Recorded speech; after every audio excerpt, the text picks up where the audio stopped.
तो हेलो मेरे प्यारे बच्चों, कैसे हो आप सब। आई होप आप लोग अच्छे होंगे, राइट। तो आओ आज की बातें यार किया जाए। हम 2 दिन लेक्चर अटेंड नहीं कर पाए, एक्चुअली कुछ प्रॉब्लम हो गई थी, लेकिन अब कंटिन्यू होगा सारी चीज़ें। तो प्यारे बच्चों, हम जो फिज़िक्स में बातें कर रहे थे अभी तक, हमने लास्ट मोमेंट तक हमने आपको बताया था लास्ट मोमेंट पर कि फिज़िक्स को दो दो भागों में क्या किया गया है, डिवाइड किया गया है। और सब दोनों के सब सब सब पार्ट भी किए गए हैं। और सब पार्ट को भी हमने बताया था कि जो एक पहला है माइक्रोस्कोपिक, जिसको हमने 5 भागों में सब 5 सब पार्ट में डिवाइड किए हैं। और दूसरा है हमारा माइक्रोस्कोपिक, जिसको 2 मुख्य भागों में क्या किया गया है, डिवाइड किया गया है। तो इन सब चीज़ों में बात कर लिए थे हमने। ये भी बताया था कि इंटर में कौन सा सिलेबस होता है, इंटर फर्स्ट ईयर में कौन सा सिलेबस होता था, यानी 11th क्लास में। तो इन सब चीज़ों में हमने बात कर ली थी, राइट। अब इसी को आगे बढ़ाना है, इन सब चीज़ों को। उससे पहले हम आपके लिए कुछ समझ सकते हो कि पेश करना चाहेंगे, या हमारे कुछ प्यारे बच्चे जो है हमसे बात करने का प्रयास किया था, उनमें उन्होंने ये बताया था कि सर पढ़ाई ठीक है, पढ़ाई सिस्टम है, एक चल रहा है वो सारी चीज़ें, और उस पर थोड़ा सा कुछ अगर अच्छा हो जाए। हाँ, जैसे सब्जी वगैरह आपको घर में बनती होगी, लाइक एग्जांपल मैं बता रहा हूँ। अगर उसके ऊपर से अगर क्या कहते हैं सब्जी बनी, अगर उसके ऊपर से धनिया वगैरह पड़ जाती है तो थोड़ा और अच्छा दिखने में और अच्छा लगने लग जाता है, राइट। तो वही सब सारी चीज़ें हो गई। बनाना तो ठीक है यार, बन गई सब्जी, अब उसको पेश कैसे किया गया है ये भी बहुत कुछ निर्भर करता है, राइट। तो हम लोग बनाए तो अब बनाना स्टार्ट कर दिए, अब इसको पेश भी करें थोड़ा बहुत तो अच्छा रहेगा। तो उसी सब चीज़ों पे बात हो रही थी यार। तो कुछ लोग बोले भैया मोटिवेशन सा कुछ चीज़ हुआ करे तो अच्छा लगता है थोड़ा बहुत। तो प्यारे बच्चों, मैं मोटिवेशन स्पीकर तो हूँ, आपको बहुत अच्छे तरीके से मोटिवेट कर सकता हूँ। क्यों? क्योंकि आप जिस हालात से गुजरते हो या गुजर रहे होंगे, या जो जो आपकी हालातें हैं ना यार, हम उससे पहले ही क्या हुए हैं, गुजर चुके हैं। वो सारी हालात हम पे आ चुकी हैं, हम बिताए हुए वो हालात हैं। तो हमको बहुत कायदे से पता है पढ़ाई कब कैसे होती है, कौन कौन सी पढ़ाई करने के दौरान प्रॉब्लम्स आती है। अब पढ़ाई को ही नहीं, तमाम तरह की दिक्कतें आती रहती हैं, जो हर ज़िंदगी है तो आना जाहिर सी बात है। हाँ, और ये भी है कि लोग जो हैं वो हमेशा, अगर लोग आपके ऊपर हंस रहे हैं, राइट, लोग अगर आपके ऊपर हंस रहे हैं तो आप, उसका मतलब कुछ होता है। वही सारी चीज़ें जो हैं अगर आप समझने लगते हो तो इसका मतलब ये होता है कि आप मैच्योर हो चुके हो। हाँ, आप में एक समझ आ चुकी है। तो आई होप आप लोग अगर अब थोड़ा बड़े हो रहे हैं तो अपने अंदर मैच्योरिटी लेवल को बूस्ट करिए और बढ़ाइए, और लगे कि हाँ मैच्योर हो रहे हो, राइट। तो प्यारे बच्चों, अगर लोग आपके ऊपर हंस रहे हैं तो इसका मतलब ये है कि आप जिंदा हो, राइट। किसके ऊपर नहीं हंसते लोग? मुर्दे के ऊपर नहीं हंसते, केवल डेड जो हो गया उसके ऊपर ही नहीं हंसते। बाकी अगर ज़िंदा हो आप तभी हंसेंगे आपके ऊपर, राइट। तो इसका मतलब है आप जिंदे हो, और इसका मतलब ये भी है कि आप कुछ कर रहे हो, राइट। और कर रहे हो, लोग हंसेंगे। तो उसमें ये बातें हैं। मैंने अपने लाइफ में जब इंटर में था, वहाँ पे एक चीज़ें मुझे सीखने को मिली थी कि यार अपनी तुम परिश्रम में, तुम अपनी ज़िंदगी में जिस चीज़ को पाना चाह रहे हो, उस परिश्रम में जितना नीचे गिरोगे ना, जितना नीचे गिरोगे उसमें आप अपने लक्ष्य को लेकर, जितना नीचे गिरोगे उसी में अपने लक्ष्य को लेकर उतना ऊपर भी उठते हो, राइट। तो ये सारी चीज़ें हैं यार, चलता रहता है। हाँ, ज़िंदगी का हिस्सा है, इससे कभी ज़िंदगी ख़राब नहीं होती है। वो ज़िंदगी में अगर प्रॉब्लम आती है तो कुछ आपको मजबूत बनाने के लिए आती है। प्रॉब्लम्स जो भी आती है वो हमेशा इंसान को मजबूत बना जाती है। अच्छा, कैसे बना जाती है इसको भी पेश किया जाए। तो प्यारे बच्चों, जो कराटे का खिलाड़ी होता है, जो कराटे के खिलाड़ी होते हैं उनको ऐसे नहीं होता कि बस एक बार में कराटे के प्लेयर बन जाते हैं। उनको सबसे पहले बहुत सी कठिनाइयों से गुजरना पड़ता है, तब जाके वो कराटे के खिलाड़ी बनते हैं। अब वो कठिनाइयाँ क्या क्या हैं, और अगर उन कठिनाइयों से उनको डर लगने लगे तो कतई वो क्या कहते हैं, कराटे का खिलाड़ी नहीं बन सकते प्यारे बच्चों। तो वही उसी तरीके से सारी दिक्कतें जो है आपकी भी ज़िंदगी में आएगी। जो कुछ भी यार करने जाओगे तो प्रॉब्लम्स तो आएंगी ही ना, तो उनसे डरना नहीं है हमको।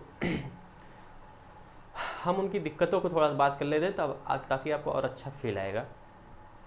जो कराटे के खिलाड़ी होते हैं उनको सबसे पहले उनका जो हाथ होता है वो हल्के गर्म बालू में डलाया जाता है, ताकि यहाँ का क्या हो कि ब्लड वगैरह जो हो, सेल्स जो हैं वो डेड हो जाए, राइट। उससे क्या होगा कि जब वो मारेंगे तो उनको चोट नहीं लगेगी। ऐसे पहले हल्के गर्म में, फिर और गर्म में, ऐसे बढ़ा बढ़ा करके उनको पहले गर्म बालू में हाथ डालना पड़ता है, तब जाके वो आगे चल के कराटे के खिलाड़ी बन पाते हैं। ऐसे यार आपको भी ज़िंदगी में प्रॉब्लम्स आती रहेंगी। सबसे इम्पॉर्टेंट लाइन मेरी ज़िंदगी के जो मैंने सीखा है, जो प्रॉब्लम्स आती हैं, जैसे एक शेर है बहुत अच्छा सा, मैंने उस समय पे लिखा था, मेरा लिखा हुआ शेर है कि यदि आप अगर आप चल रहे हो, राइट, और रास्ते में जो कांटे मिल रहे हैं, एक होगा कि यार डरोगे आप कि कांटे में रास्तों में कांटे हैं, इसकी वजह से क्या हो, हट जाएं अपने पाथ मार्ग से, उस पर चलना बेकार है ना। और लोग कहते भी रहते हैं यार थोड़ा सा फूक फूक के कदम रखा करो, थोड़ा फूक फूक के कदम रखा करो कि कांटे नहीं गड़ जाए। सुने होंगे आप लोग ऐसा, आई होप, मैं आशा करता हूँ ऐसा आप लोग सुने होंगे कि तो हम फूक फूक के कदम रखते हैं ताकि कांटे न झुक जाए या कंकड़ न गड़ जाए, इस तरीके से बातें होती हैं। मैं क्या कहता हूँ वो सुनो आप कायदे से बस। पैर जो है उसको कभी फूक के रखना ही नहीं चाहिए। आप सोच रहे हो भैया ये क्या बोल रहे हो, क्या तो कांटा गड़ जाने दे। तो प्यारे बच्चों, जो पैर है ना उसको फूक के कभी नहीं रखना चाहिए। क्यों नहीं रखना चाहिए अब वो सुन लो आप, तो आई होप हमारी चीज़ें पूरी हो जाएंगी। जब फूक के नहीं रखोगे तो क्या होगा, कांटा चुभेगा, राइट। मैं ये कहता हूँ जो कांटा होता है ना प्यारे बच्चों, वो कदमों की रफ्तार को अक्सर बढ़ा देते हैं। क्या समझ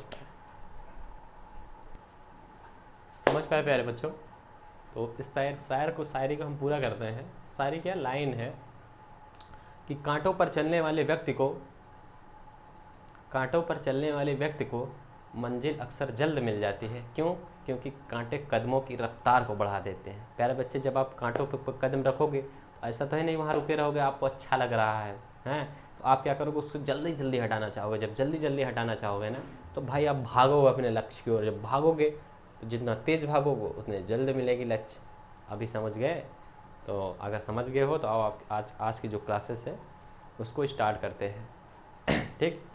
लोग हैरान थे हमारी ऊंचाइयों को देखकर, किसी ने हमारे पैरों के छाले नहीं देखे।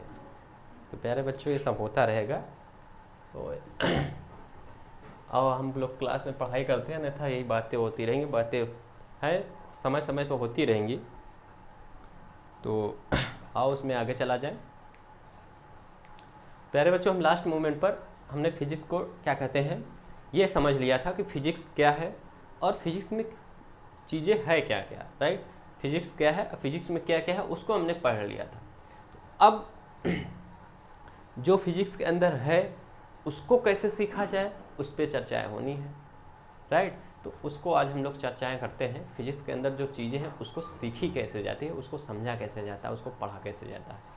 तो प्यारे बच्चों, हमने सबसे पहले आपको मैकेनिक्स बताया था कि जो पहला पार्ट है उसमें सबसे पहले क्या है, मैकेनिक्स है, राइट। तो अब इन सब पूरी फिजिक्स के जितने भी पार्ट है उसको सीखा कैसे जाए, उसी सब चीज़ों पर बात होनी है। तो आओ करते हैं बातें। तो प्यारे बच्चों, हमने फिजिक्स को जब डिफ़ाइन कर रहे थे, राइट, फिजिक्स को जब हम डिफ़ाइन कर रहे थे हमने ये बताया था कि ये जो फिजिक्स है ये क्या है, एक मतलब जब डिफ़ाइन किया था फ्यूसिस वर्ड से, तो हमने इसको फ्यूसिस वर्ड को हमने बाद में बताया था कि ये क्या, फ्यूसिस को हमने बाद इसको क्या बोलते हैं, राइट। तो हमने उसको बताया था फ्यूसिस वर्ड को हमने क्या बोलते हैं, नेचर बोलते हैं।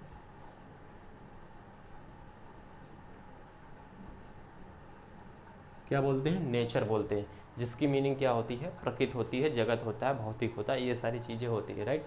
इस नेचर का मतलब क्या होता है, भौतिक, जगत, प्रकृति, ये सारी चीज़ें होती हैं। तो अब समझना, एक साइक्लिक चीज़ें हैं वो स्टार्ट हो गई, उसी चीज़ को समझना है आपको, राइट। हमने सबसे पहले आपको फिजिक्स को समझा दिया, फिजिक्स को डिफाइन किया था हमने, क्या कहते हैं कि ये इसको फ्यूसिस वर्ड से आया है, राइट। और ये जो फ्यूसिस वर्ड है इसका मतलब क्या होता है, नेचर होता है, ठीक। तो सवाल उठता है कि नेचर फिर क्या होता है, नेचर क्या होता है। तो मैंने उसको भी वहाँ पे डिफाइन किया था कि नेचर का अगर मतलब हम केवल अपना एक ब्रह्मांड जैसा समझ लें, यूनिवर्स जैसा समझे, या नेचर का मतलब तो यही होता है पर्यावरण जैसा समझो। तो पर्यावरण का मतलब ये जिससे जिस चीज़ से हम चारों ओर से ढके हुए हैं वो उसी को हम लोग पर्यावरण बोलते हैं, राइट। वही ऐसा नेचर जैसा समझ सकते हो। तो हम केवल जिससे हम चारों ओर से घिरे हुए हैं, राइट। तो आप लोग इसका मतलब ये समझ लेते हो कि हम किससे ढके हुए हैं, हवा हो गई, हाँ, घर हो गया, ये तमाम चीज़ें हो गई। आप सोचो क्या किसी एक पर्टिकुलर, जैसे अर्थ पे हो भाई, आप अर्थ पे हो, अर्थ से बाहर भी कोई एक दूसरा क्या कहते हैं प्लेनेट्स होगा, तो वो भी तो आपको ढका हुआ है। नहीं समझ में आ रहा है क्या? आई होप नहीं समझ में आ रहा होगा। जैसा समझो, आप अगर एक कमरे के अंदर हो, राइट, आप अपने आप को सुरक्षित फील करते हो। अगर एक कमरे के बगल एक और कमरा हो तो और सुरक्षित फील करोगे, उसके बगल में एक और कमरा हो और सुरक्षित फील करोगे। जैसे ठंड में समझते हो कि 10 स्वेटर पहन लेंगे ठंड नहीं लगेगी, है ना। उसी तरीके से तो अर्थ जो है, पूरे एक अर्थ को समझो कि, राइट। तो अर्थ के बाहर जितनी लेयर होती जाएंगी उतना ज़्यादा आप क्या करोगे, अपने आप को सेफ फील करोगे। तो जो चारों तरफ लेयर होती जा रही, यही क्या है, आवरण है। इसी को हम लोग क्या बोलते हैं, आवरण बोलते हैं। तो अब इस पूरे को अगर समझेंगे तो हम लोग उसी पूरे को क्या बोल देते हैं, यूनिवर्स बोलते हैं, राइट। तो अब इस यूनिवर्स को जब हम समझने निकले थे तो हमने ये समझा कि इस यूनिवर्स में पूरी चीज़ें हैं क्या क्या। तो वहाँ पे समझ में आया था केवल 2 ही चीज़ें हैं एक्चुअली में। आप लोग तो बहुत कुछ बोल रहे थे, पर है 2 ही चीज़। क्या क्या? पहला मैटर, दूसरा एनर्जी, राइट। तो वो सारी चीज़ें थी। अब इस यूनिवर्स में अब हम बात करते हैं, जब मैटर, एनर्जी, इन सभी चीज़ों पे बात करेंगे, तो जो भी चीज़ें हो गई, जैसे हम आपसे पूछ ले, अगर हम आपसे बोल दें कि हम जैसे यहाँ पर हैं, अर्थ पे हैं, अब बोले जो दूसरा कोई एक आवरण है, जो मून उसको मान रहे हैं हम, दूसरा कोई एक आवरण है, मून है, अगर हम पूछे कि हमारे और मून के बीच में कितनी डिस्टेंस है, राइट, तो इसको क्या करना पड़ेगा, आपको काउंट करना चाहोगे कितना डिस्टेंस है। हमारा जो अर्थ है वो सन के अराउंड चारों ओर क्या कर रही है, चक्कर लगा रही है, तो कितनी स्पीड से लगा रही है, कितने टाइम में लगा लेती है, ये सारी चीज़ें आप क्या करना चाहते हो, कैलकुलेशन करना चाहते हो, कैलकुलेट करना चाहते हो। हमको पता चल जाए कि हाँ इतने टाइम में लगा लेती है, राइट, और क्या कहते हैं कितनी स्पीड से लगाती है। हम दिल्ली में हैं, आप क्या कहते हो अपने घर है, आप लोग जहाँ कहीं भी हो वहाँ पे हो, आप चाहोगे कि हमारे भैया और हमारे बीच में क्या हो जाए, डिस्टेंस को पता चल जाए कि डिस्टेंस कितना है। आप अगर हमारे पास आना चाहते हो तो कितनी स्पीड से पहुँचे जाएँ, कि जल्द से जल्द पहुँच जाएँ, कि या कितने टाइम में हम लोग पहुँचे, ये सारी चीज़ें क्या करना चाहते हो, आप कैलकुलेशन करना चाहते हो। तो यहाँ से एक वर्ड निकल के आता है हमारा कि हम क्या करना चाह रहे हैं, कैलकुलेशन करना चाह रहे हैं, कैलकुलेट करना चाह रहे हैं, चीज़ों को कैलकुलेशन करना चाह रहे हैं। हम जानना चाहते हैं कि कितना टाइम लग रहा है, कितनी डिस्टेंस है, हाँ, कितनी स्पीड से पहुँचना चाहते हैं। तो ये सारी चीज़ें जो बोल रहे हैं हम, इसमें एक वर्ड कॉमन है, क्या है, कैलकुलेट करना चाहते हैं, राइट, कैलकुलेशन करना चाहते हैं, CTION, कैलकुलेशन करना चाहते हैं। हम प्यारे बच्चों को बता दें जो हिंदी वाले हैं, उन इसका मतलब होता है गणना करना, राइट। हम क्या करना चाहते हैं, गणना करना चाह रहे हैं, किसकी, टाइम की, डिस्टेंस की, स्पीड की, ये तमाम जितने भी फिजिकल वर्ड्स हैं, जो भी चीज़ें हैं, इन सभी चीज़ को हम लोग क्या करना चाहते हैं, गणना करना चाहते हैं, जानना चाहते हैं। हमारी क्यूरियोसिटी ऐसी है कि हम उसको जानना चाहते हैं, राइट। तो यहाँ से वर्ड आता है हमारा क्या, कैलकुलेशन। हम क्या करना चाहते हैं, कैलकुलेट करना चाहते हैं। तो अब कैलकुलेशन होगा कैसे, कैलकुलेशन सिखाएगा कौन, गणना करेंगे कैसे, कहाँ से गणना वर्ड्स आया, ये सारी चीज़ों पे बात होना है, कि ये कैसे होगा, राइट। तो कैलकुलेशन वर्ड्स कहाँ से आएगा, कैलकुलेशन होगा कैसे, होता किस में है, राइट। तो जो कैलकुलेशन है ना प्यारे बच्चों, ये कैसे होता है, किस में होता है, पहली बात मैथ्स में होता है। किस में होता है, मैथ्स में होता है प्यारे बच्चों, राइट। और ये नंबर्स में कैलकुलेशन किस में होता है, नंबर्स में होते हैं, राइट। किस में होता है प्यारे बच्चों, नंबर्स में होती है। और नंबर्स किस में पढ़े जाते हैं, मैथमेटिक्स में पढ़े जाते हैं, राइट। किस में पढ़े जाते हैं, मैथमेटिक्स में पढ़े जाते हैं। बहुत कायदे से ध्यान से बात सुनना, बहुत इंपॉर्टेंट बात चलने जा रही है। इस बात की गारंटी तो नहीं लूँगा, लेकिन ये है कि अभी तक तो इसको ना पढ़े होगे, बिल्कुल इस बात मैं श्योर हूँ। अभी तक इस तरीके से फिजिक्स ना कोई पढ़ाया होगा। अगर पढ़े होगे तो बता देना, नहीं पढ़े होगे तो भी बता देना हमको, हैं, ताकि हमको लगे कि यार हम कुछ पढ़ा लेते हैं। ऐसे हमको लगता है पता नहीं पढ़ा पाते कि नहीं पढ़ा पाते, फालतू का टीचर बन गए हैं क्या लगता है। तो प्यारे बच्चों, कैलकुलेशन किए हम लोग, कैलकुलेशन करना चाहते हैं, कैलकुलेशन होगा कैसे, होता किस में है, नंबर्स में, राइट। अभी नंबर्स कहाँ से सीखेंगे, मैथमेटिक्स सीखेंगे, मैथमेटिक्स सिखाती है हम लोगों को नंबर्स। अब क्या हुआ क्या एक्चुअली, देखो हो क्या रहा है। फिजिक्स को सीखने निकले थे, सीख क्या रहे हैं, मैथमेटिक्स सीख क्या रहे हैं, मैथमेटिक्स। समझ पाए कि नहीं, समझ फील आ रहा है कि नहीं कुछ प्यारे बच्चों। सीखने निकले थे फिजिक्स को, सीखने निकले थे फिजिक्स को, और सीख रहे हैं मैथमेटिक्स। तो हमको बताओ, फिजिक्स मैथमेटिक्स है या मैथमेटिक्स फिजिक्स है, गोल गोल घूम गया क्या। हमने बोला प्यारे बच्चों कि फिजिक्स मैथमेटिक्स है, या ऐसा हो सकता है, या मैथमेटिक्स ही फिजिक्स है, या ऐसा हो सकता है। कैसा हो सकता है, अगर आपको जो कुछ लगना कमेंट जरूर करना, राइट।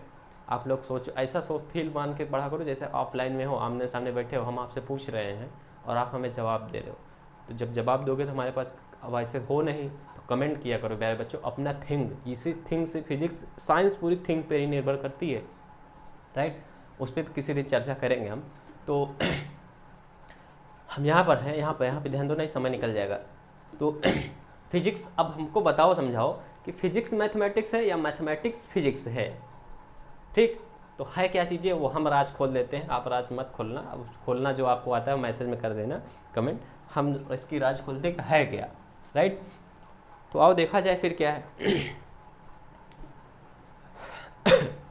हम एक शुरुआत बिल्कुल पहले लेक्चर को अगर ध्यान से देखोगे, फिर से आप जा करके देखना, हमने वहाँ पर एक चीज़ समझाया था आपको, रिलीजन से संबंधित, राइट। हमने जिस आपको फिजिक्स समझाने का प्रयास कर रहा था मैं, हालांकि मैं शिक्षक हूँ, रिलीजन से उनसे कोई मतलब नहीं, मैं फिजिक्स को समझाना चाह रहा, इसलिए एक एग्जाम्पल के तौर पे लिया था कि जैसे एक हिंदू रिलीजन हो गया, मुस्लिम, सिख, ईसाई जो भी होते हैं, राइट। हमने बोला था हिंदू जैसा एक रिलीजन है, उसके अपने एक क्या होते हैं, गॉड होते हैं, उसके अपने एक क्या होते हैं, स्पेसिफिक बुक होती है, रिलीजियस बुक होती है, राइट। और उस बुक है तो लिखी गई होगी तो किसी लैंग्वेज में लिखी जाएगी, समझ पाए क्या। तो वहाँ पर मैंने ये बता दिया था कि फिजिक्स भी क्या है, एक रिलीजियस है, इसके भी अपने एक गॉड हैं, कौन है वो उसको भी बताया था, न्यूटन साहब। और इसकी भी अपनी एक क्या है, बुक है, जैसे अपनी भी होती है गीता, कुरान, तमाम चीज़ें हैं ना, बाइबल वगैरह। तो उसी तरीके से अपनी भी एक बुक है, प्रिंसिपिया जिसको हमने नाम दे दिया था, राइट। और अब हमने यहाँ तक तो बता दिया था, गॉड हो गए, बुक हो गई, रिलीजियस भी बता दिया। हमने ये ना बताया कि ये बुक किस लैंग्वेज में लिखी गई है, ये नहीं बताया था। अब सोचो किस लिए नहीं बताया था, आप सोच रहे हो हमको पता नहीं है, अधूरी बात, ऐसा कोई नहीं बच्चों। अगर हम ये बात वहाँ बता देते ना तो फिजिक्स का मज़ा उतर जाता यार, समझ गया कि नहीं, ठीक। तो खेला खेलना पड़ता है आप लोगों के साथ में, ऐसा नहीं है, चीज़ें हैं जो समय पे ही पता चले तो बेहतर है, राइट। तो फिजिक्स की जो लैंग्वेज है, जो बुक लिखी गई उसकी लैंग्वेज क्या है प्यारे बच्चों, वो आज समझेंगे, राइट। और वही समझ लेंगे तो सारी चीज़ें जो प्रॉब्लम्स है ना वो ख़त्म हो जाएगी, ठीक। तो आओ आज इसके आगे समझते हैं। हम लोग गणना किए, काउंट किए, और काउंट को किस में करते हैं, नंबर्स में। नंबर्स कौन सिखाएगा, मैथमेटिक्स सिखाती है, राइट। तो अब समझ में आया हमको कि बायोलॉजी वालों की फिजिक्स क्यों कमज़ोर होती है, अब तो लोगों को पता चलने लग गया होगा कि बायोलॉजी वालों की फिजिक्स क्यों वीक होती है। आज सारा फंडा क्लियर कर देंगे क्यों कमज़ोर होती है, राइट। तो देखो यहाँ पे जो फिजिक्स है ना प्यारे बच्चों, इसकी लैंग्वेज क्या होती है, मैथमेटिक्स होती है। अभी समझ गए, फिजिक्स की लैंग्वेज क्या होती है, मैथमेटिक्स होती है। बट अभी मैंने थोड़ी देर पहले एक बात बोली थी कि अगर फिजिक्स की लैंग्वेज क्या है, मैथमेटिक्स है, तो उससे पहले मैंने एक बात बोली थी, क्या मैथमेटिक्स ही फिजिक्स है या फिजिक्स मैथमेटिक्स है। तो प्यारे बच्चों आप लोग उस बात को ऐसे समझो, अगर गीता हमारी किस में लिखी गई, संस्कृत में लिखी गई है। हाँ, उसका तो हम लोग उदाहरण वो क्या कहते हैं हिंदी में कर लेते हैं ताकि समझ में आए। संस्कृत किसी को आजकल आती नहीं, पढ़ोगे नहीं तो आएगा कहाँ से, हमको पढ़ना चाहिए, राइट। तो बताओ जो संस्कृत में लिखी गई है, क्या जो संस्कृत में लिखा गया वही गीता हो गया क्या? ऐसा नहीं है ना, उसमें जो बातें लिखी गई वो गीता है। तो उसी तरीके से जो फिजिक्स के अंदर बातें लिखी गई है ना, वो फिजिक्स है। मैथमेटिक्स लैंग्वेज में लिख दी गई, इसका मतलब ये नहीं कि मैथमेटिक्स ही फिजिक्स है, ये मतलब ना होता है। संस्कृत में लिख दिया गया, इसका मतलब ये नहीं कि संस्कृत ही गीता है, ऐसा नहीं है। उसी तरीके से मैथमेटिक्स में अगर आपको लिख दिया गया कोई फिजिक्स का रूल, तो इसका मतलब ये नहीं कि अब मैथमेटिक्स ही क्या बन गई, फिजिक्स बन गई, ऐसा ना होता है भाई। आई होप अब इससे बेहतर कुछ नहीं हो सकता, आप इससे बेहतर कुछ समझ भी नहीं सकते। अभी समझ में आया कि नहीं? तो यहाँ पे एक लाइन लिखना है कि mathematics is the language of physics, mathematics is the language of physics. Physics की भाषा क्या है, गणित है, राइट।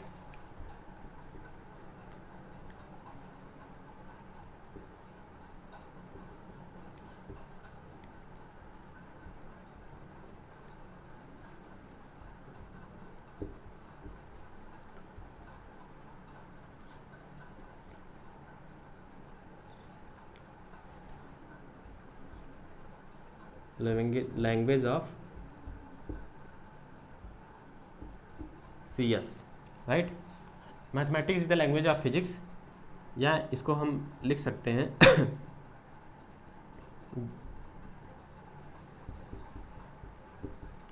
भौतिकी की भाषा गणित। यार इतना हिंदी ना लिखवाया करो भाई, इतना समझ जाएगा। फिजिक्स की लैंग्वेज क्या है, मैथमेटिक्स है, राइट। तो अभी ये समझ में आ रहा होगा कि जो बायोलॉजी वाले छात्र होते हैं उनको मैथमेटिक्स लगभग वो फिजिक्स उनको वीक होती है। क्यों होती है, इसको समझा जाए कि क्यों होती है, क्यों। अब जो बच्चा इंटर में बायोलॉजी लिया वो मैथमेटिक्स नहीं लेता है, और इसकी लैंग्वेज क्या है, मैथमेटिक्स है। अगर आपको फिजिक्स सीखना है तो पहले मैथमेटिक्स सीखना होगा। उसी तरीके से जैसे अगर आपको गीता को जानना है, गीता को सीखना है, पहले संस्कृत पढ़ना आना चाहिए, लिखना आना चाहिए, तब तो सीखोगे ना भाई। पता चल पढ़ना नहीं आ रहा है, सीखने निकल गए हो गीता। समझ पाए कि नहीं? तो फिजिक्स को अगर सीखना है ना प्यारे बच्चों, पूरी तरीके से फिजिक्स में पकड़ बनानी है, कमांड करनी है ना, तो सबसे पहले आपको मैथमेटिक्स के अंदर क्या करना होगा,